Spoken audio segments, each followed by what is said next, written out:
Hello, and welcome to my video on cyclical versus non-cyclical industries. So first we're going to talk about some of the definitions that we need to know, and then we'll jump right into it. So first we have to know what a business cycle is. So it's generally measured in terms of real GDP.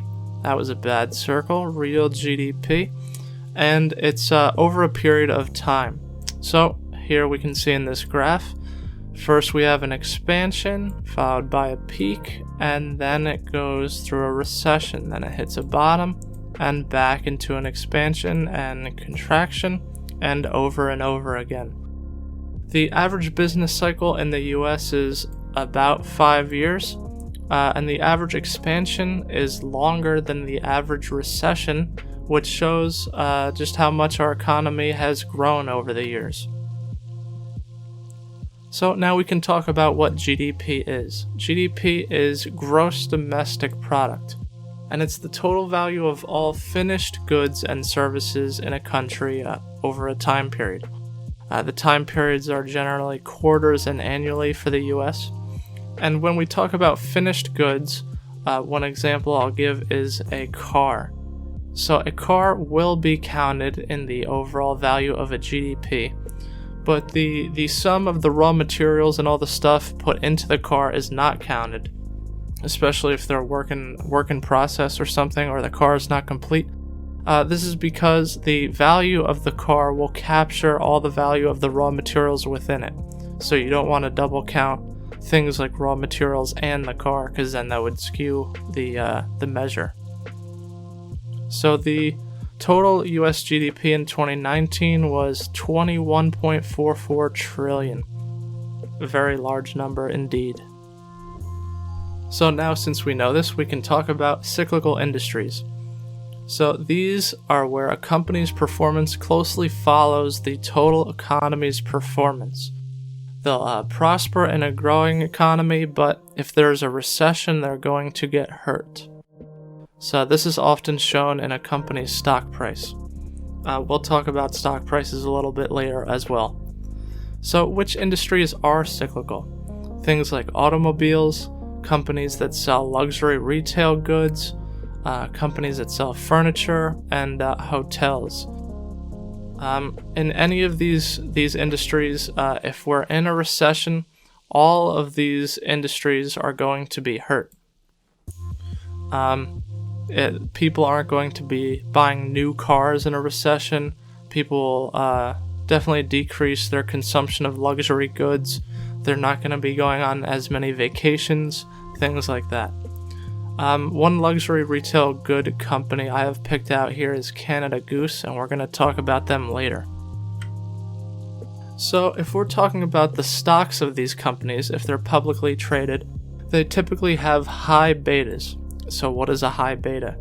A beta is just a measure of volatility relative to the entire market. So the entire market could be something like the S&P 500. This is looking real great, but you guys get the point. Volatility that equals the market is a beta of 1. So the market volatility is 1. If something's more volatile, it'll have a beta greater than 1. If something is less volatile than the market, it'll have a beta less than 1. So the stocks of non-cyclical companies, not cyclical but non-cyclical, typically have low betas. This would be below 1. We'll talk about them later. So an example of a cyclical company is Canada Goose, which we talked about before. So we can see their stock ticker here, GOOS, and we can see their beta. Their beta is 2.13, which, if you remember from the previous slide, is very much above the market volatility of 1. So this company, a luxury goods company, is much more volatile than the market. It's very good in an economic expansion, but it gets hurt very badly in an economic recession or contraction. Now we can talk about non-cyclical industries. This is where the company's performance is independent of the total economy's performance.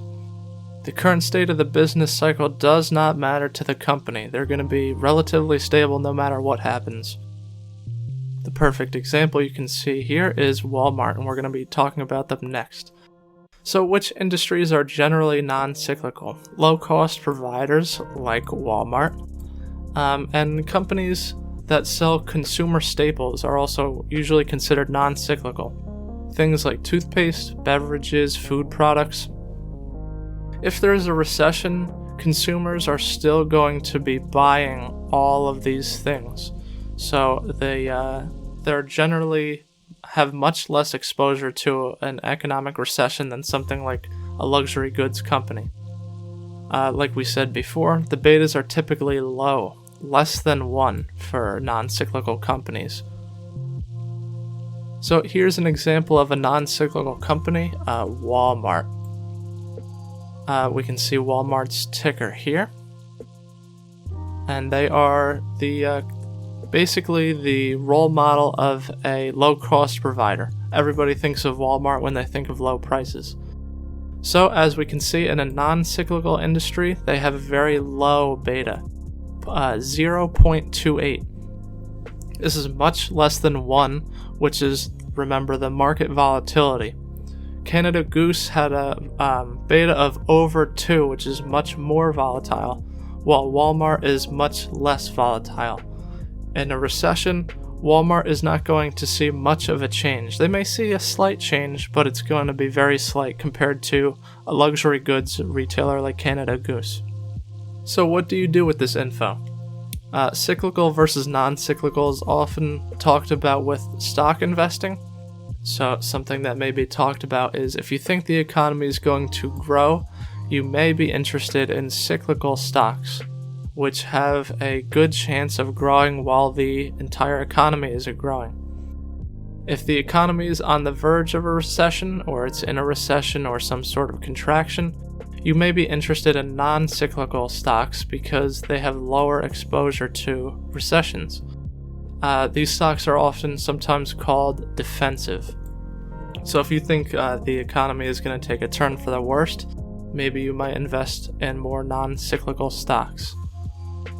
It's much more complicated than I just have here. These are just some general principles that you can think about. This information can also be used to just manage your business. If you're following economic trends, you might be able to prepare for the future much better than other companies. So here are some other helpful sources. Many of you may already know these, but they're worth mentioning anyways. Wall Street Journal, Yahoo Finance, which we saw, those were the screenshots of the 2 companies. They were taken from Yahoo Finance. MarketWatch is a good one. Financial Times, Investopedia, there's plenty of resources out there. So you could just look any of this up and you'll find lots more information on it if you're interested. Thank you so much for watching. I really appreciate everybody who does watch these videos.